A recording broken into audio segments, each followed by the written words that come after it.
ఈ వీడియోలో ఏం తెలుసుకుంటామంటే కన్సల్టెన్సీస్‌కి మనం డబ్బులు పెట్టచ్చా? వద్దా? సో, అది మెయిన్ అనమాట. సో, ఎందుకంటే నాకు తెలిసి కొంతమంది మా ఫ్రెండ్స్ ఉన్నారనమాట. బెంగుళూరు, మైసూరు అక్కడ. సో, అక్కడ ఎలా అంటే కొన్ని వాటికి 10,000 కొన్ని వాటికి 5,000 కొన్ని ఫ్రీ ఉన్నాయి. సో, అంటే డబ్బులు పెట్టచ్చా? లేదా? అని తెలుసుకోవడం. సో, ఫస్ట్ ఆఫ్ ఆల్ మీరేం చేస్తారంటే ఏ కన్సల్టెన్సీకి వెళ్ళినా సరే మీ పార్ట్నర్ యూనివర్సిటీస్ ఏంటి? మీ నాన్ పార్ట్నర్డ్ యూనివర్సిటీస్‌కి మీరు అప్లై చేస్తారా? లేదా? నెక్స్ట్ ఏంటంటే మీ ఛార్జ్ ఎంత? ఆ ఛార్జ్ లైక్ 1000 అవ్వచ్చు, 10,000 అవ్వచ్చు, 1,00,000 అవ్వచ్చు. ఛార్జ్ ఎంత? ఆ ఛార్జ్‌లో ఏమైతే ఇంక్లూడ్ అవుతాయి? ఫర్ ఎగ్జాంపుల్ ఎస్ఓపీస్ ఇంక్లూడ్ అవుతాయా? ఎల్ఓఆర్‌లు కూడా కొంత కన్సల్టెన్సీస్ రాస్తారు.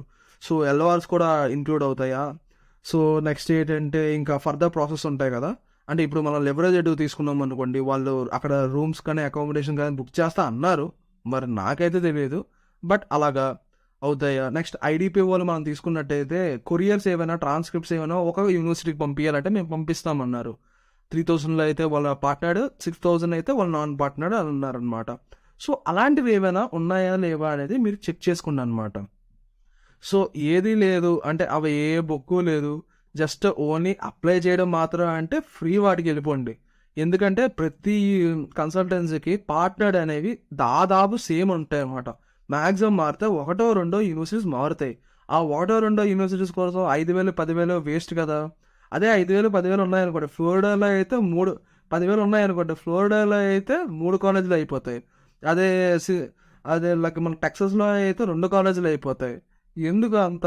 అందుకే హ్యాపీగా మీరు only partnered universities, safe universities అంటే కన్సల్టెన్సీ త్రూ ఫ్రీ పెట్టేసుకోండి.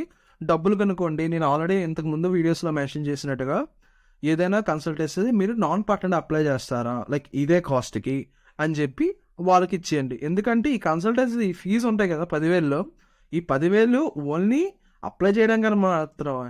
మీరు నాన్ పార్ట్నర్ యూనివర్సిటీస్ తీసుకొచ్చి ఆ వాటి అప్లికేషన్ ఫీజులు, వాటికి జీఆర్ఈలు పంపించడానికి, ఐఎల్స్ పంపించడానికి ఆ డబ్బులన్నీ మీరే కట్టుకోవాలి. ఇలా అప్లై చేసినందుకు 10,000, 5,000 అంటారు. అది వేస్ట్ అనమాట. మీరు కరెక్ట్‌గా కూర్చుంటే ఒక 20 మినిట్స్‌లో కాలేజ్‌కి అప్లై చేసేయచ్చు అనమాట ఈజీగా. నేను ఫర్దర్ వీడియోస్‌లో చూపిస్తా. ఎలా ఈజీగా అప్లై చేసేయచ్చు. పెద్ద ప్రాసెస్ కూడా ఏం లేదు. ఏం ఉండదు కూడా.